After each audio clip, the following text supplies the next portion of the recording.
All right, y'all, we're continuing in Ephesians 5. As I was preparing this chapter, normally we do 5 minutes in each chapter, but I had to stop here because, man, it's on everyone's mind and heart trying to interpret this context of this scripture in Ephesians 5 about relationships, about husbands and wives. So the verse I'm referring to, you may know it well. If you haven't, it's verse 22 in chapter 5, and it says, "Wives, submit yourselves to your husbands as you do to the Lord." This is a verse that has been often taken out of context, often wildly interpreted, and I just would like to shed some light as best I can on what I think is going on in this particular chapter. So first of all, if you think to yourself, you hear that and you're like, oh heck no, oh heck no, that's revealing a lot about your own character. And I can say that with just between us, because I've been that person before. I've been that woman who's like, how dare the Lord use that verse on me? And that reveals a lot about our understanding of our own rights, our understanding of independence. It probably reveals a lot about how we feel about that word and perhaps how we've been taught about what that word actually means. And that's certainly been my experience. It's kind of like this, it feels like this totalitarian, husbands have the right and the freedom to do anything they want. And as a wife, my only job is to say yes to it. And of course, we go on these wild paths of what all of that means. And then in a more serious way, that's been interpreted in the church where, and I think wrongly, very wrongly interpreted to mean that abuse is acceptable and being a doormat is acceptable, and obviously much worse things than that husbands are given free reign to own sort of women as property. And that is absolutely not the context of this at all. So let's try to work through it together. So first of all, verse 21 is where this passage actually starts. It doesn't start in verse 22. And verse 21 says, "Submit to one another out of reverence for the Lord." So verse 21 is like this umbrella statement under which the next part of the passage develops. So the first thing that Paul is admonishing marriages to do is to submit to each other. So when the verse is then repeated for women, it's already set in the context of to truly be one together. There is a need for yieldedness to each other.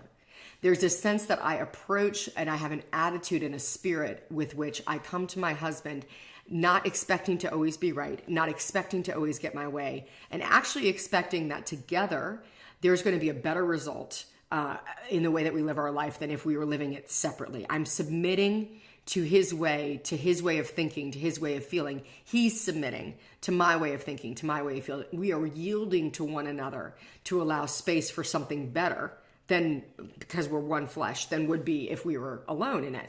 So that's the spirit of it. And then it goes on, and there's about 3 verses about wives submitting to their husbands. And then there are 9 verses about husbands loving their wives. And I've often heard it taught that it even actually seems like what's being asked of a husband seems to be even more than what is being asked of a wife. It says, love your wife as if it was your own body. Love your wife the way that Christ loved the church. You know how Christ loved the church? He laid down his life. He died for the church. So it is this extraordinary call to love. And what's more is this is set in the context of a time where women were treated as really nothing more than property, where women had no rights at all. So for Paul to speak into men's lives and to speak into the church with this radical message of the value and worth of your wife and of this woman is revolutionary at the time.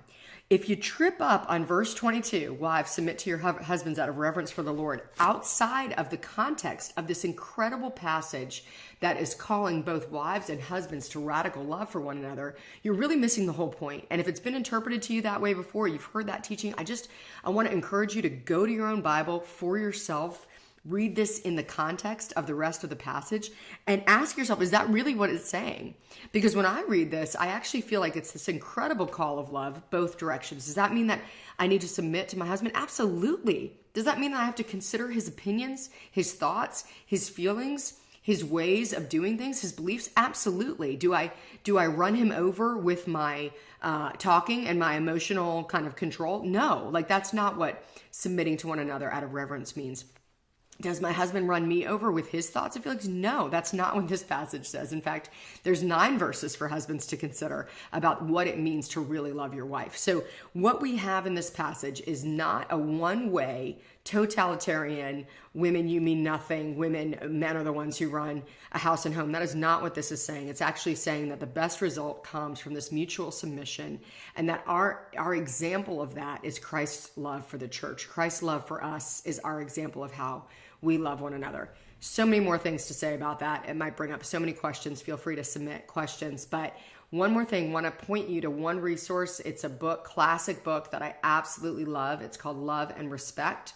It's by Emerson Eggerichs. Great book. You'll find it online, and it kind of parses out what this really looks like in a marriage and answers probably a lot of those questions you have about, well, what if my husband isn't coming along, or what if my wife doesn't want to listen, or it goes into all that. So check that book out.